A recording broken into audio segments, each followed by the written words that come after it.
Кактусы полезно держать в комнате, потому что они естественные увлажнители воздуха, и еще они обогащают воздух кислородом. Ночью они впитывают углекислый газ и выделяют кислород, в отличие от большинства других растений. Плюс правильная влажность, так что их полезно держать в наших спальнях. Просто следить за тем, чтобы они не достигали огромных размеров, когда они могут навредить нашей жизни.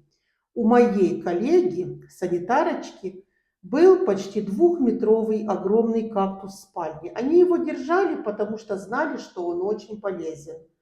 Но в один день он сломал опору и упал. Хорошо, что никто не пострадал. Поэтому осторожно с ними.